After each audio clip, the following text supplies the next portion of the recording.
Abel, March 18th, Gennady Golovkin versus Daniel Jacobs. How excited are you for this fight? I'm extremely excited because we finally have a challenge, a mental challenge for Gennady to give us the kind of fight that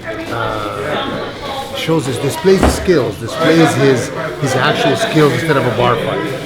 Do you think Golovkin is in his prime right now?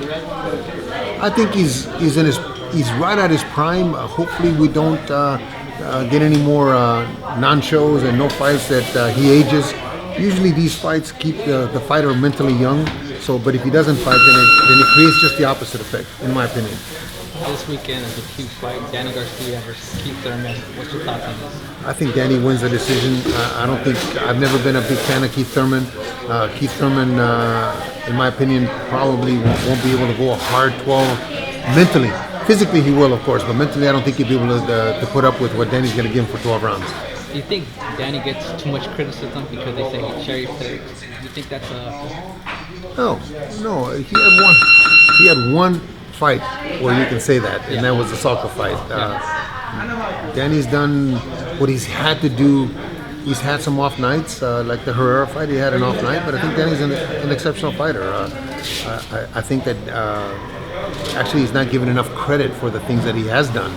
We all look at just one bad fight, which is the Salka fight, and then the Herrera fight that people think he lost. But they're all entitled to have the off nights. They're not perfect.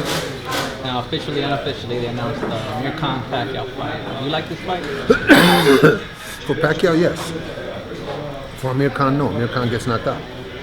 Do you think that'll be the big factor of him taking a shot in the chin? No, I think it's Manny's hand speed, and Manny's power, and Manny's a better fighter. It's been a few years since Manny's gotten a knockout. You think he could?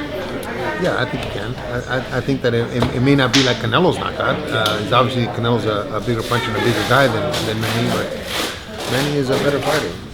As far as Chavez Jr. versus Canelo, I'm not sure if you knew, but for every pound Chavez Jr. misses, you have to pay Canelo $1 million.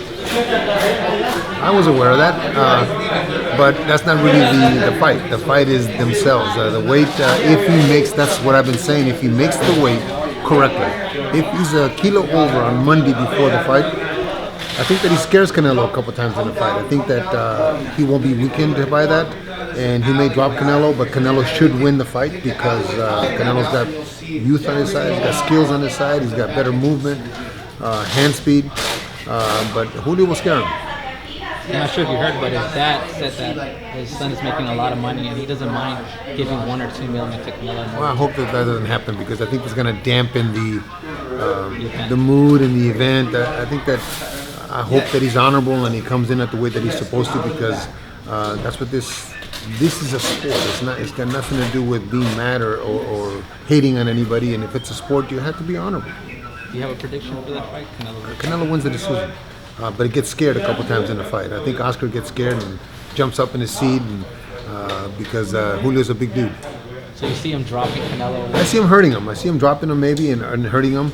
I hope that neither one of the guys gets hurt their hands because Canelo's had a history of hurting his hands. So that way the fight goes whatever distance it's supposed to and it ends not on an injury because of a hand or it can't continue, but on a knockout or a decision where one guy wins and the other guy loses.